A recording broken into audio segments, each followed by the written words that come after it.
Hello my aggressive alligators, it's your boy Zeonic Blader, and in this video I will be ranking each Pegatrix x Gillator from worst to best. I will be ranking them by their overall competitive viability in the Bakugan Pro game. But enough talk, let's get on with the list.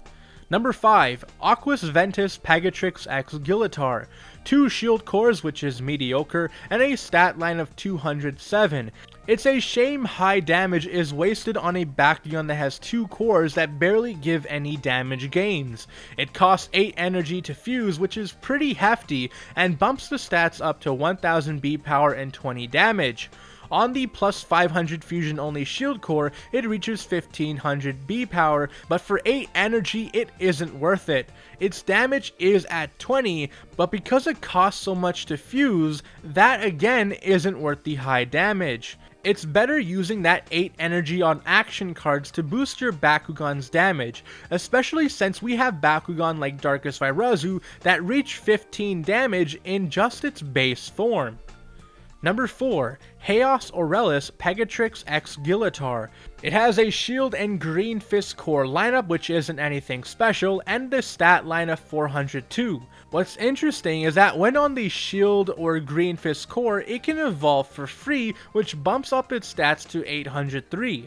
It's obvious you want to focus on the B power, but unfortunately it only reaches 1300 B power when on the plus 500 fusion only shield core, which is under the 1450 B power we want to see.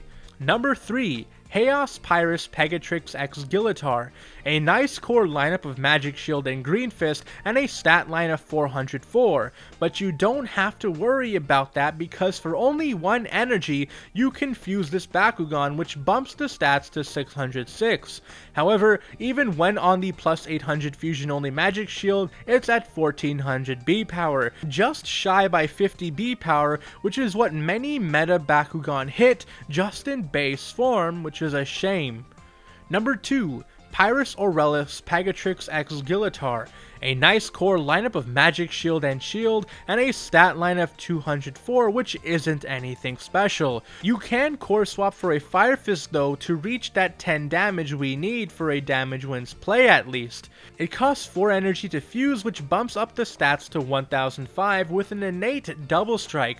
It's pretty solid, however I always have to compare it to Pyrus Darkus Dragonoid x Pyrus, which reaches the same 1800 B power that Pegatrix x Gillator would on the plus 800 Magic Shield, but for 1 less energy. However, in return, Dragonoid x Pyrus doesn't have that double strike. Number 1. Darkus Aquos Pegatrix x Gillator. An amazing core lineup of Magic Shield and Fire Fist with a stat line of 603 and a fusion cost of 5, which bumps the stats up to 1105 with 2 Frost Strike. On the plus 800 fusion only Magic Shield, you're looking at 1900 B power, which isn't bad. I wouldn't have mind this being cheaper for less Frost Strike. Overall, there are some okay Bakugan in this lineup, but they missed that sweet spot that lets it hang with the best non-fusion Bakugan, which unfortunately is the case with many fusion Bakugan in general. But anyways, this has been Zeonic Blader with my worst to best video. What do you think? Do you agree or disagree? Let me know in the comment section below, and be sure to let me know your favorite Pegatrix x Gillator from Bakugan Armored Alliance. And if you liked this video, hit the like button or don't. I'm not the boss of you, but be sure to subscribe and hit the notification bell so you get updated whenever I upload. Until next time, see ya.